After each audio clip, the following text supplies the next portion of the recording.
আপনার কাছ থেকে একটু সরাসরি জানতেই চাই যে আজকে আবার ভারতীয় গণমাধ্যমে বাংলাদেশের সাবেক প্রধানমন্ত্রী এবং বাংলাদেশ আওয়ামী লীগের সভানেত্রী তিনি পরিষ্কারভাবে জানান দিয়ে দিলেন এ বছরের মধ্যেই তিনি তার নিজ দেশে মানে বাংলাদেশের মাটিতে ফিরবেন। তার মানে এটা কি তার সিদ্ধান্তটি চূড়ান্ত ভাবেই জানান দিলেন বলা যায় কিনা?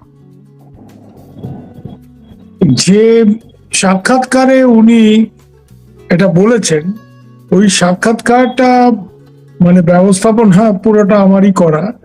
অর্থাৎ এনডিটিভির যে ভদ্রমহিলা সাক্ষাৎকারটা ওনার নিয়েছেন, নেহা চন্দ্র, ও আমার ছোট বোনেরই মতো, আমার অনেক দিনের আগে ইন্ডিয়া টুডে ছিল, নতুন এনডিটিভি দেখছে।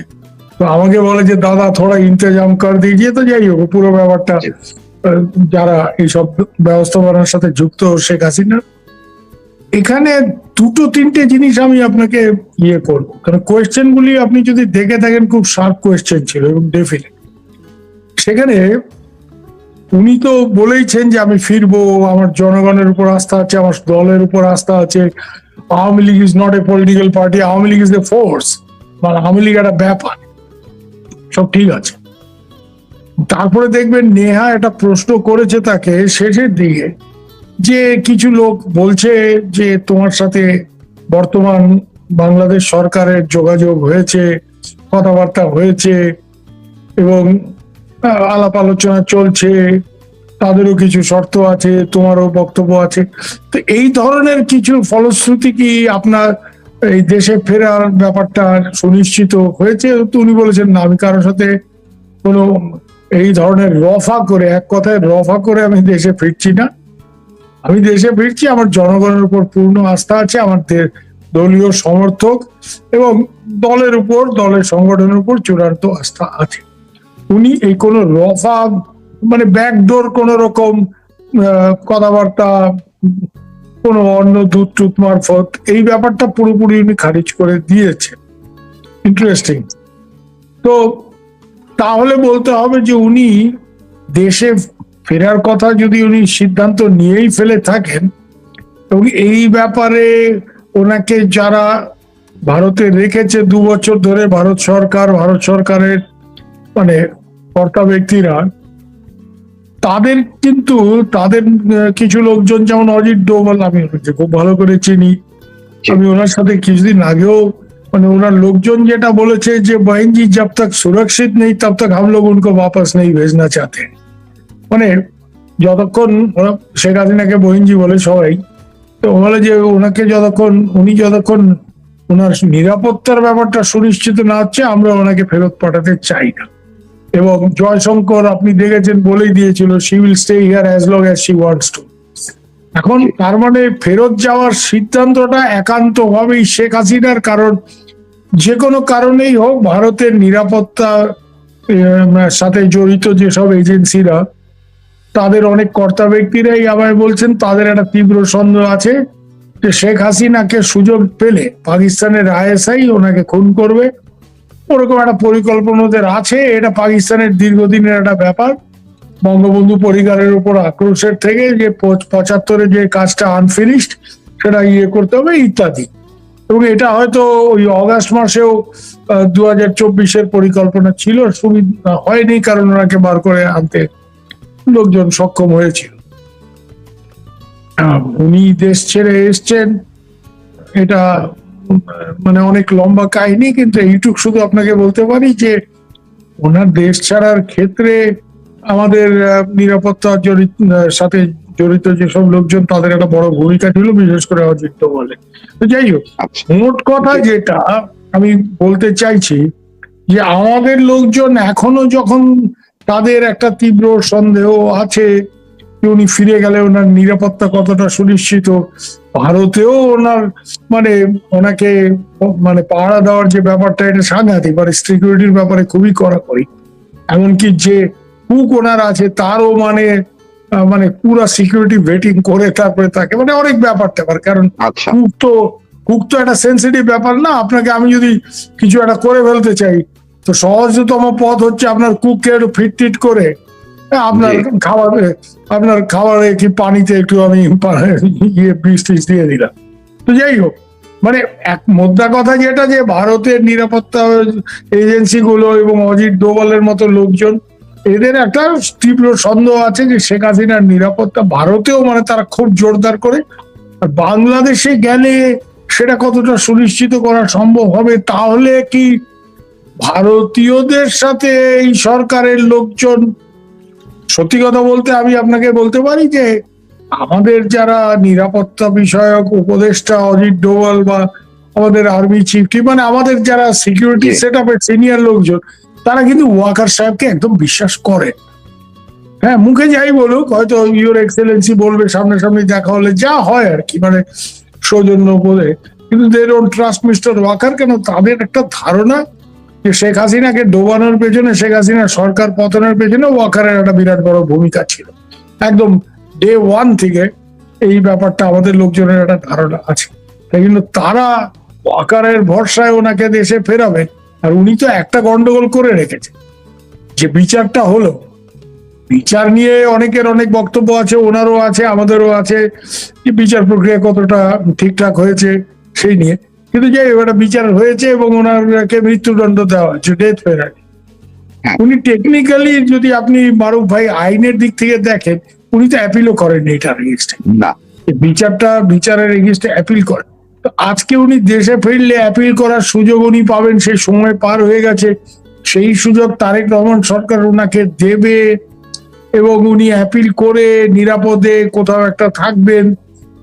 এটা কেন জানি আমার মানে এটা বিশ্বাস করতে একটু অসুবিধা হয়, আমি যতটুকু বাংলাদেশের হাল হকিকত বিশেষ করে এখনকার অবস্থা বুঝি। তো তাহলে বলতে হবে যে উনি এইসব মাথায় নিয়েও যদি দেশে ফেরেন, এটা একটা ডেসপারেট মুভ, অনেকটা বলতে পারেন সুইসাইডাল মুভ। আর আরেকটা অ্যাঙ্গেল অনেকেই আমাকে বলছে, ওনার দলের লোকজন, দেশে ভেতরে অনেক তৃণমূল স্তরের যেসব আওয়ামী লীগ কর্মীদের সাথে আমার কথা হয়েছে, তারা নিজেরাও খুব বিপদে আছে। আপনি জানেন গত কয়েকদিন এই যে ফাউন্ডেশন ডে, আওয়ামী লীগের প্রতিষ্ঠা দিবসের দিন কি পরিমাণ ছেলেপেলে মারা গেল, তুরাগ নদীতে কত লাশ ভাসছে, হ্যাঁ, নোয়াখালীতে কি হয়েছে, আপনি সবই খবর রাখেন, বাংলাদেশের মানুষ সেটা জানে। এরকম একটা পরিস্থিতিতে উনি দেশে ফিরবেন, একটা কথা ঠিক যে উনি গত মানে শেখ হাসিনার মূল মানে নেত্রী হিসেবে শক্তিটা কোথায়? দুটো, এক হচ্ছে উনি অসীম সাহসী মানুষ, কেন উনি যে অবস্থায় দেশে ফিরেছিলেন 8-এর দশকে, ওনার পুরো ফ্যামিলি যেখানে শেষ করে দিয়েছে, এটা অন্য 10টা মহিলা, তখন অব্দি তো উনি গৃহবধূ, তাই না মারুফ ভাই? একেবারেই গৃহবধূ। সেই অবস্থায় উনি সাহস করে দেশে ফিরেছিলেন, না আমি দেখে নেব। হ্যাঁ, আর ইন্দিরা গান্ধী তখন জীবিত ছিল, উনি যখন দেশে ফিরেন, ইন্দিরা গান্ধী পরিষ্কারই, ইন্দিরা গান্ধী ক্ষমতায় ফিরে এসছেন, নির্বাচন হেরেছেন কিন্তু আবার নির্বাচন জিতে 80 সালে ফিরে এসছেন। সেই সময় আমি যতটুকু শুনি যে বাংলাদেশের তদানীন্তন সামরিক কর্তা ব্যক্তিদের পরিষ্কার ইন্দিরা গান্ধী বলছেন, বচ্চি যা রা হ্যায়, আগার কুছ হো গিয়া আপকো জিম্মেদার মারেঙ্গে। ইন্দিরা গান্ধীর যাই হোক একটা ব্যাপার তো ছিল যে ইন্দিরা গান্ধী যদি এই হুমকি দিয়ে থাকে যে মেয়েকে ফেরত পাঠাচ্ছি, কারণ ওনাকে বাচ্চি বলতো, তো মেয়েকে ফেরত পাঠাচ্ছি, কিছু যদি ওর হয় তোমাদের, আমি বুঝে নেবো, এক কথায় মানে খবর আছে। হ্যাঁ, একটা খবর আছে, মানে বা আমরা যেটা কুমিল্লার ভাষা বলি ভেজাল আছে মিয়া, বুঝছো তো। এখন এর পরিপ্রেক্ষিতে তারপরে উনি দীর্ঘদিন মাঠে চষে সারা বাংলাদেশ রাজনীতি করেছে। এক হচ্ছে ওনার অসীম সাহস, 2 নম্বর হচ্ছে যে উনি এই যে চষে বাংলাদেশ বেরিয়েছে, উনি বাংলাদেশের আনাজ কানাজ চেনেন, বাংলাদেশের ভূগোল, মানে উনি একেবারে ওনার নখদর্পণে। আমি এটা জানি কেন, আমার ছোট বোন, খুবই আমার সাদরের ছোট বোন তারানা হালিম, কিছুদিন আগে আমাকে বলছিল, এমনি কথা হচ্ছে যে আরে দাদা, আপার মতো বাংলাদেশের ভূগোল কেউ জানেন না। কেন? আমি টাঙ্গাইলের মেয়ে, আমি টাঙ্গাইলে রাজনীতি করি, টাঙ্গাইল নির্বাচন। তো আমি কি একটা বললো যে কোন বলছিল ওই গ্রাম, ওই এটা অমুক জায়গা, আপা নাকি বলছে না না তুই এটা ভুল করতেছস, এটা অমুক না, এটা তমুক জায়গায়। পরে দেখা গেল ওইটা আপা যেটা বলছে এটাই ঠিক। তো সে ওই জায়গায় রাজনীতি করে, সেই জায়গার মেয়ে, তার থেকে আপা বেশি জানে, মানে কি পরিমাণ আপা বেশি, মানে সারা বাংলাদেশ ঘুরেছে, এটা আমার জানা। এই জনসংযোগটা ওনার খানিকটা বেশ কিছুদিন সরকারে থাকার ফলে, এবং ওনার আশেপাশে কিছু অত্যন্ত বদমাইশ লোকজন জায়গা করে নিয়েছিল, যারা ওনার পতনের পেছনে যাদের একটা ভূমিকা আছে বলে আমি মনে করি, এই দরবেশ টরবেশ এই ধরনের লোকজন। এবং এই কোভিড এর সুযোগ নিয়ে ওনার সাথে এই যে তৃণমূল স্তরের যে যোগাযোগটা আওয়ামী লীগের, এটা নষ্ট হয়ে গেছিল। এটা গত 2 বছরে কিন্তু মারুফ ভাই আমি এটা জানি যে উনি দিল্লিতে বসে থেকে এইটা আবার নতুন করে আজকাল আধুনিক প্রযুক্তি, আপনার এই টেলিগ্রাম গ্রুপে উনি সবার সাথে হ্যাঁ এইসব থাকার ফলে একটা ব্যাপক মানে যোগাযোগ, সংযোগ, যোগাযোগ তৃণমূল স্তরে আওয়ামী লীগের কর্মী নেতাদের সাথে উনি এটা স্থাপন করেছে। এখানে যারা আছে, ভারতে আছে কি অন্য জায়গায়, তাদের সাথে তো যোগাযোগ আছে, কিন্তু মোস্ট ইম্পর্টেন্টলি যারা গ্রাসরুট লেভেলের কাডার, এদের সাথে ওনার যোগাযোগ হয়েছে, যারা এখনো আওয়ামী লীগ বলতে মানে জান প্রাণ দিয়ে লড়াইয়ের জন্য প্রস্তুত। এবং অনেকে প্রচন্ড ক্ষতিগ্রস্ত হচ্ছে, জেলে গেছে। আমি তো জানি আমার আরেক ছোট বোন আছে আওয়ামী লীগের, ও মহিলা লীগের কুমিল্লা, দক্ষিণ কুমিল্লা, জেল টেল খেটে 5-6 মাস জেল খেটে সম্প্রতি জেল থেকে বেরিয়েছে, মুখে ঘা হয়ে গেছে, অনেক সমস্যা। এদের মধ্যে একটা ব্যাপার আছে, শেখ হাসিনা আসলে আমাকেও কেউ আটকাইতে পারবো না, তাইলে বুঝছে নেবো যে সরকারে থাক যাই থাক। মানে মানে আজও এরকম আমি জানি নাটোরের কিছু লোকজন কথা হচ্ছিল, তো বলছে যে আরে গাড়ি ঘোড়া বন্ধ করে দিব সরকার, তারপরে আমরা হাইটটা ঢাকায় যাবো, সিরাগুড় এখন থেকে রেখে দিতেছি, ওই সিরাগুড় বগলের লয়ে ওই সিরাগুড় খাইতে খাইতে হাইটটা যাবো। মানে বাঙালি তো বুঝতে পারেন, বিশেষ করে পূর্ব বাংলার মানুষ, হ্যাঁ আমি নিজেও ওই মূলের লোক, এই আবেগ একবার উঠলে একবার শাল আর বুঝছে নেবো, তাই এটা কোন জায়গায় গিয়ে ঠেকবে, হয় আমি আছি নাহলে তুমি আছো। মানে এইটা কইরে তো দেশটা স্বাধীন হয়ে গেল। টিক্কা খান বলছিল আরে বাঙালি লোক ডরপোক হ্যাঁ, 2-3 লাখ মার তো ঠান্ডা হয়ে যায়, 30 লাখ মারছে কিন্তু দেশটাও গেছে তাদের হাত থেকে। বাঙালি তো এই জায়গায় চলে যেতে পারে, ঠিক আছে ভারতের সেনাবাহিনী পরে ঢুকছে, কিন্তু সেটা তো ডিসেম্বর মাসে, তার আগে তো 8 মাস বাঙালি ছেলেরা রক্ত দিছে, এবং কম তো না, প্রচুর। যে পরিমাণ লোক মারা গেছে এই 8 মাসে, সারা ভারতবর্ষের স্বাধীনতা ইতিহাসে এত লোক তো মারা যায় নাই, কাছাকাছিও না, আমি এটা মানে জোর গলায় বলতে পারি। এর জন্য বাঙালির আবেগ, বিশেষ করে পূর্ব বাংলার মানুষের এই আবেগ এবং মাথা গরম হইলে কোন জায়গায় যেতে পারতে একটা ক্ষেত্র কিন্তু তৈরি হয়ে আসে। কারণ আমি বাংলাদেশে প্রচুর লোকজনকে চিনি, এবং শুধুমাত্র যে রাজপুরুষরা তা তো না, যে সাংবাদিকতা করলাম এই মন্ত্রী ওই মন্ত্রী, এই সেক্রেটারি ওই সেক্রেটারি, তা তো না, একদম তৃণমূল স্তরে। মানে ধরেন আমি ঢাকায় থাকতে যে কয়েকজন রিক্সাওয়ালার রিক্সা চড়তাম, তাদের বাড়িতে দাওয়াত দিছে, ওই বস্তিতে গিয়ে মাটিতে বসে তাদের বাড়িতে জুম্মার দিন সকালবেলা কাজে যায় না, তখন দাওয়াত দিছে, গিয়ে খাইছি। তা আমার তো এই লেভেলের যোগাযোগ বাংলাদেশে কি আমার, আমি অমুক আমার যেখানে কাজ করতাম ক্যান্টিনের ম্যানেজার আপা, আমি আপা বলে ডাকতাম, সে আমাকে বাপ বলতো, মানে এরকম সম্পর্ক। তার মেয়েটেরা আমাকে, মানে আমার ভাগ্নি বলি তাদের, তারা আমাকে মামা বলে, মানে এই টাইপের। এবং এরা একেবারেই এতিম মানুষ। এদের মধ্যে কিন্তু এক সময় ছাত্রলীগের পোলা বানায়, চান্দা তোলে, অমুক তোলে, বুঝছো মামা এই সেই।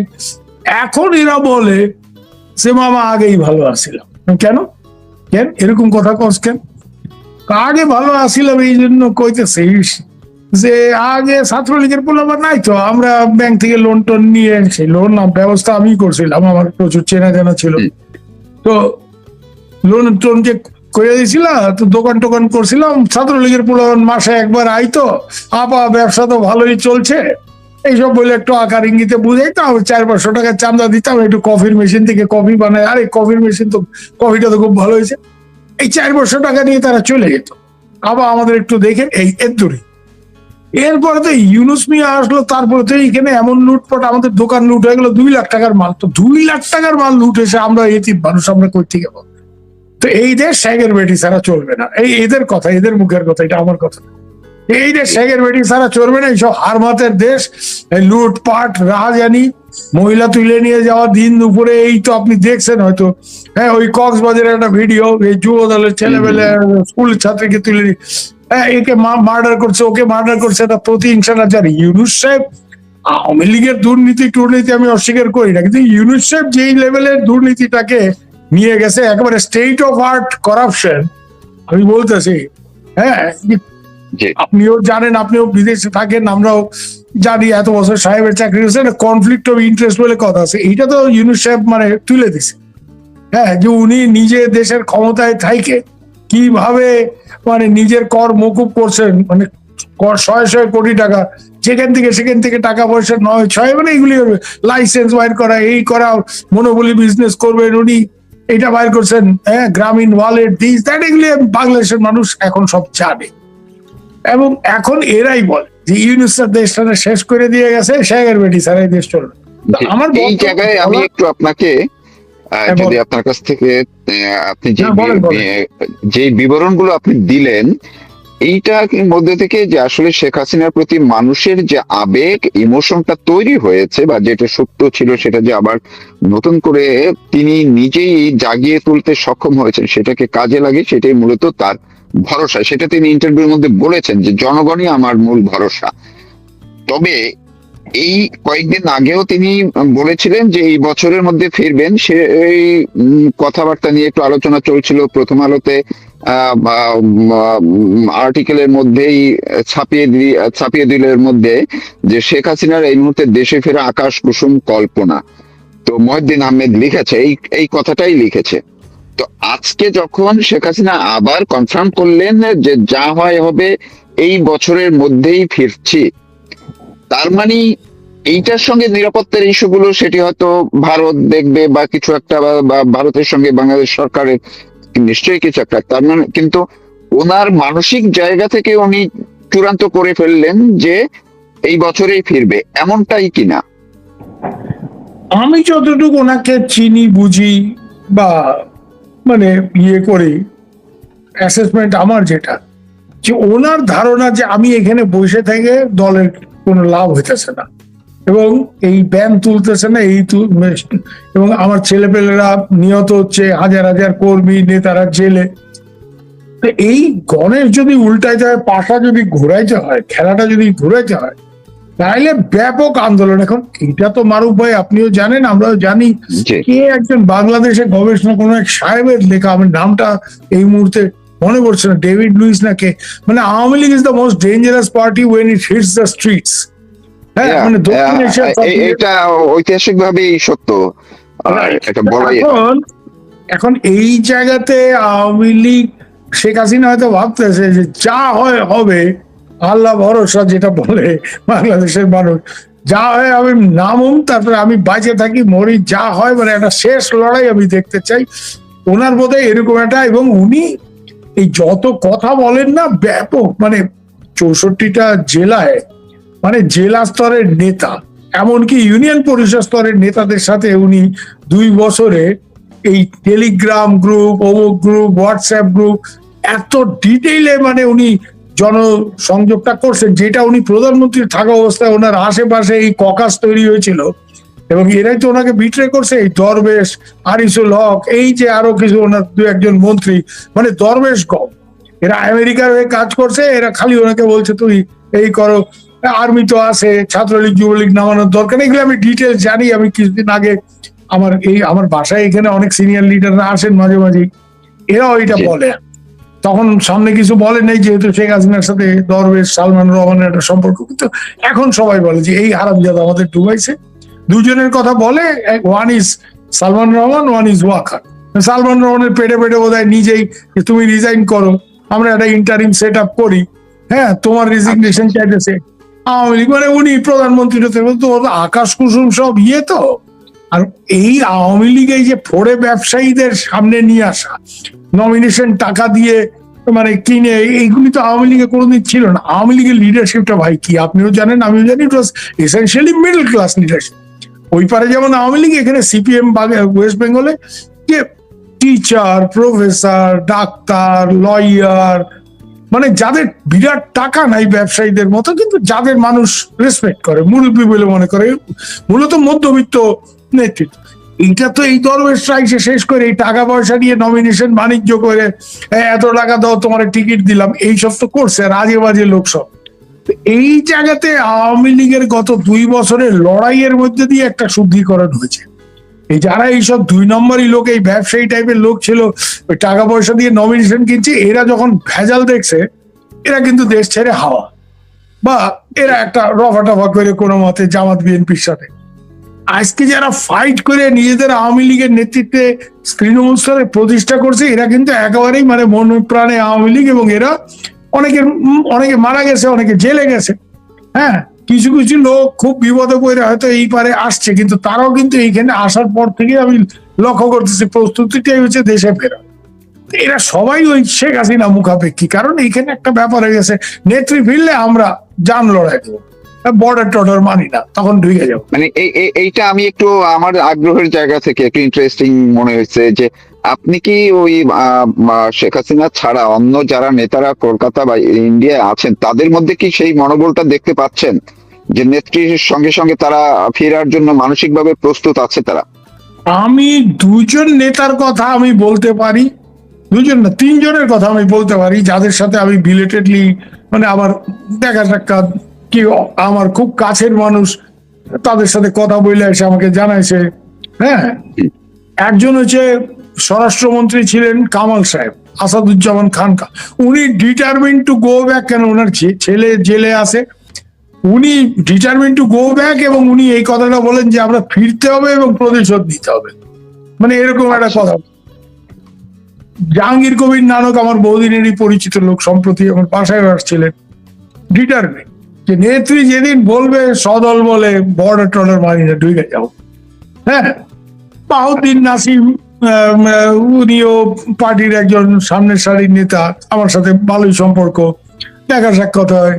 হ্যাঁ, এই যেই ইয়েটা দেখলেন আপনি, এনডিটিভির সাক্ষাৎকারটা আপনি দেখলেন, এটা আমি ওনাকে ফরওয়ার্ড করেছিলাম, বলছি yes brother I am circulating it, মানে এই ধরনের সম্পর্ক। এদের তো একটা ব্যাপার আছে, মানে নেত্রী যেদিন বলবে আমরা ঢুকে যাবো এদের মধ্যে। আর তৃণমূল স্তরের যারা এখানে আসে, ধরেন ছাত্রলীগ যুবলীগের লিডার, কি আপনার ধরেন ডিস্ট্রিক্টের প্রেসিডেন্ট সেক্রেটারি, যারা এখানে আসে, দেশে সংগঠনের সাথে যোগাযোগ আছে, এরা তো প্রস্তুত, মানে এদের তো এরকম মানসিকতা, মানে পারলে আরো কিছু নিয়ে টিয়ে ঢুকবে আর কি, বুঝতে পারছেন তো?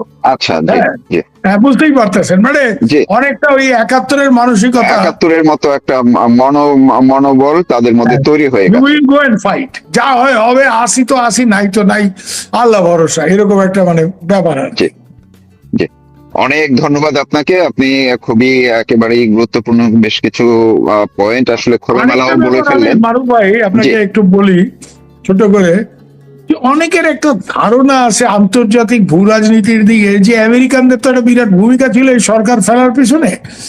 এখন আমেরিকানরা তাদের ভাবে একটা হচ্ছে ইন্ডিয়ার সাথে আমেরিকার একটা টেনশন, মানে অন্য সব অনেক ইস্যু আছে, ট্যারিফ ফ্যারিফ, কিন্তু Bangladesh is a major issue, এটা প্রথম জি, থেকে, যে ওরা আওয়ামী লীগকে ইন্ডিয়া আওয়ামী লীগ সম্বন্ধে কি তো আপনি জানেন।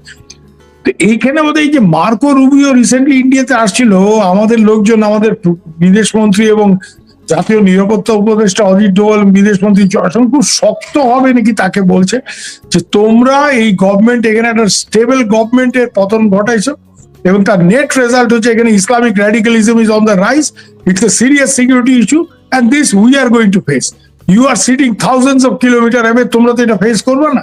তো এর জন্য এখন মানে এইটা, মানে this problem has to B addressed, এবং এখানে বোধহয় শেখ হাসিনাকে ফেরত পাঠানোর জন্য মানে যা করার একটা করতে হবে, আমেরিকার উপর এরকম একটা প্রেশার আমাদের এখান থেকে আসে, এবং আওয়ামী লীগের উপরে ব্যানটা তোলার ক্ষেত্রে এখন এটা হয় নাই। এই জায়গাতে আপনি লক্ষ্য করবেন যে তারেক সাহেব রিসেন্টলি চীনে গেলেন, অনেক ভালো জি, প্রকল্প, হ্যাঁ, ওনার ওইখানে চীনের কর্তৃপক্ষের সাথে কথাবার্তার ফলে দেশে আসবে, মংলা বন্দরে প্রজেক্ট হবে, টোটাল আমি যা দেখলাম প্রায় $9 বিলিয়ন প্রাইভেট সেক্টর ইনভেস্টমেন্ট, বাংলাদেশের ভেরি গুড, বাংলাদেশের উন্নতির জন্য, অগ্রগতির জন্য এগুলি হয়তো খুব ভালো জিনিস, কিন্তু এগুলি দেখুন শেখ হাসিনার আমলেও চীনের সাথে তো উনি ভালো সম্পর্ক মেনটেন করতেন, ইন্ডিয়ার সাথে করতেন, এবং এইটা আন্ডারস্ট্যান্ডিং ছিল যে ইন্ডিয়ার অত উদ্বৃত্ত টাকা নাই যে ডেভেলপমেন্ট ফাইন্যান্সের জন্য, চীনের সেটা আছে। আমার দেশে দ্রুত উন্নতি অগ্রগতি না হলে আমার দেশটাও পাকিস্তানের মতো ফেল স্টেট হয়ে যাবে, এবং এখানে এই জিহাদি কারখানা তৈরি হবে। সো এর জন্য আমাকে চীনের থেকে অর্থায়ন এর ব্যবস্থা করতে হবে আমার প্রকল্পে। ইন্ডিয়া এটা দে এগ্রিড, খুব সেন্সিটিভ একটা বর্ডার প্রজেক্ট ছাড়া বাকিগুলি যে please do it, your argument is correct. কিন্তু আমেরিকার এখন যে হাব ভাব আপনি দেখেন না, সবই ট্রাম্প সাহেব তো এরকম, মানে সবই আমার থেকে কিনতে হবে, you have to make me rich. মানে নির্লজ্জ হবে একটা আমেরিকান প্রেসিডেন্ট যখন এই কথা বলে, you have to make me rich, you have to make America rich. তো একটা নন ডিসক্লোজার এগ্রিমেন্ট ইউনূস সাহেবের আমলে হয়েছে, তারেক সাহেব এটা থেকে বাইরে আসতে পারবে কিনা আমি জানি না, কিন্তু এই যে আমেরিকাকে একটা কমিটমেন্ট যে সবই আমেরিকার থেকে কেনাকাটা, এই জায়গাতে তারেক সাহেব যে চীনে গেলেন, এবং চীনে যাওয়ার কয়েকদিন আগে ব্রেন্ট ক্রিস্টেনসন আমেরিকার রাষ্ট্রদূত, সে বোধহয় most probably finance minister Amir Khasru Mahmud চৌধুরীর বাড়িতে এক দাওয়াতে বলছে America is the best, if America is your friend you don't need anybody. America তো এটা খুব ভালোভাবে নেবে না, কারণ চীন যেটা চাচ্ছে, এবং আমি জানি কেন, আমি চীনে একসময় যাতায়াত করছি, ট্র্যাক্টর ডিপ্লোমেসিতে আমি ছিলাম, কলকাতা কুমিং ফোরামে ছিলাম, আর চীনে প্রচুর বন্ধু বান্ধব আছে, থিঙ্ক ট্যাঙ্ক।